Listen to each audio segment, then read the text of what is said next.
On se retrouve pour la suite de 35 kilos d'espoir. J'avais vraiment trop envie d'enregistrer ces vidéos pour lire la suite avec vous, donc c'est parti. Finalement, mes parents m'ont inscrit au collège Jean Moulin, juste à côté de chez nous. Au début, ils ne voulaient pas m'y envoyer parce qu'il a mauvaise réputation. Il paraît que le niveau est nul et que les élèves se font racketter. Mais comme c'était le seul à m'accepter, ils n'ont pas eu le choix. Ils ont déposé mon dossier scolaire et je suis allée au photomaton me faire tirer le portrait. J'avais vraiment une sale tête sur ces petites photos. Je me disais qu'ils allaient être contents de leur nouvelle recrue au collège Jean Moulin. Un mec de 13 ans en 6e, avec les mains de Hulk et la tête de Frankenstein. Ça, c'était une bonne affaire. Le mois de juillet a filé à toute allure. J'ai appris à poser du papier peint. J'ai appris à badigeonner des laits de colle. J'ai appris le mot lait. J'ai appris à relier convenablement, à manier la roulette pour écraser les bords et à maroufler pour éviter les cloques. J'ai appris des tonnes de choses. Je peux dire aujourd'hui que je suis un as de la colle Perfax et du papier à rayures. J'ai aidé mon grand-père à démêler des fils électriques et à faire des essais. Ça marche ? Non. Et là ? Non. Et là ? Oui. J'ai préparé des sandwichs de 60 cm de long, j'ai verni des portes, changé des fusibles et écouté les grosses têtes pendant un mois. Un mois de bonheur. Il aurait fallu que ça ne s'arrête jamais et qu'en septembre, je commence un autre chantier avec un autre patron. C'était ce à quoi je pensais quand je mordais dans mon sandwich au saucisson. Encore 3 ans à tirer et bonsoir la compagnie. 3 ans, c'est long. Et puis il y avait une autre chose qui me tracassait, c'était la santé de Grand Léon. Il toussait de plus en plus souvent et de plus en plus longtemps et s'asseyait pour un oui ou pour un non. Ma grand-mère m'avait fait promettre que je l'empêcherais de fumer, mais je n'y arrivais pas. Il me répondait « Laisse-moi ce plaisir, Toto, après je serai mort ». Ce genre de réponse me rendait fou. « Non, Toto, c'est à cause de ce plaisir que tu vas mourir ».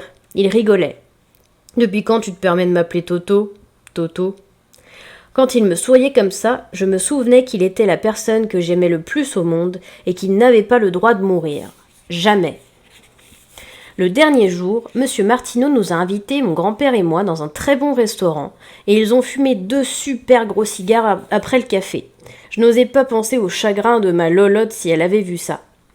Au moment de nous séparer, mon voisin m'a tendu une enveloppe. « Tiens, tu l'as bien mérité, va. » Je ne l'ai pas ouverte tout de suite. Je l'ai ouverte sur mon lit quand je suis revenue chez moi. Elle contenait 200 €. 4 billets orange. Ça m'a laissé tout abasourdi. Je n'avais jamais eu, ni même vu, autant d'argent de ma vie. Je ne voulais pas en parler à mes parents parce qu'ils allaient me casser les pieds avec mon livret de caisse d'épargne. J'ai caché les billets dans un endroit où personne au monde n'aurait eu l'idée de les chercher et j'ai commencé à cogiter. Qu'est-ce que j'allais bien pouvoir m'acheter avec tout ça ? Des moteurs pour mes maquettes ? Des bandes dessinées ? Le logiciel sans construction extraordinaire, un blouson Timberland, une scie sauteuse pendulaire Bosch. Ces 4 gros billets me donnaient le tournis. Et quand nous avons fermé la maison le 31 juillet au soir pour partir en vacances, j'ai passé plus d'1 heure à chercher une planque assez sûre. J'étais comme ma mère qui tournait en rond avec les chandeliers en argent de sa grande-tante entre les mains. Je crois que nous étions un peu ridicules tous les deux. Je crois que les voleurs sont toujours plus malins que nous. Je n'ai rien d'extraordinaire à vous raconter à propos de ce mois d'août. Je l'ai juste trouvé bien long et bien ennuyeux. Comme tous les ans, mes parents avaient loué un appartement en Bretagne et comme tous les ans, j'ai dû remplir des pages et des pages de cahiers de vacances. Passeport pour la 6e, le retour. Je passais des heures à mâchonner mon stylo en regardant les mouettes. Je rêvais que je me transformais en mouette. Je rêvais que je volais jusqu'au phare rouge et blanc là-bas. Je rêvais que je devenais copine avec une hirondelle et qu'au mois de septembre, le 4 par exemple, comme par hasard le jour de la rentrée, nous partions ensemble pour les pays chauds. Je rêvais que je traversais les océans. Je rêvais. Et je secouais la tête pour revenir à la réalité. Je relisais mon problème de maths, une histoire débile de sacs de plâtre à empiler. Et je rêvais encore. Une mouette venait s'oublier sur l'énoncé, splosh, une grosse fiente blanche qui pourrissait toute la page. Je rêvais à tout ce que je pouvais faire avec 7 sacs de plâtre. Enfin, je rêvais. Mes parents ne surveillaient pas trop de près mon travail. C'était leurs vacances à eux aussi, et ils n'avaient pas envie de prendre un coup de chaud en essayant de déchiffrer mes pattes de mouche. Tout ce qu'ils exigeaient de moi, c'était que je reste enfermée tous les matins, les fesses sur une chaise et derrière un bureau. Tout cela n'avait aucun sens. Je recouvrais des pages de ce fichu cahier de dessins, de croquis et de plans délirants. Je ne m'ennuyais pas, c'était juste que ma vie ne faisait aucun effet.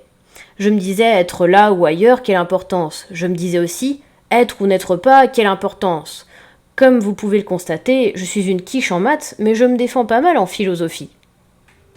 Alors là, on arrive à un moment très intéressant, puisqu'effectivement, on apprend que le grand Léon est un peu malade, ça risque de devenir un problème, et surtout, on apprend que Grégoire va du coup intégrer un nouveau collège à la rentrée, et qu'il va falloir justement qu'il travaille plus et qu'il se fasse à cette nouvelle école. Et ça va être un nouveau souci. Mais on se retrouve très vite pour la suite de la lecture. Je pense même que je vais peut-être tourner une autre vidéo d'ici peu.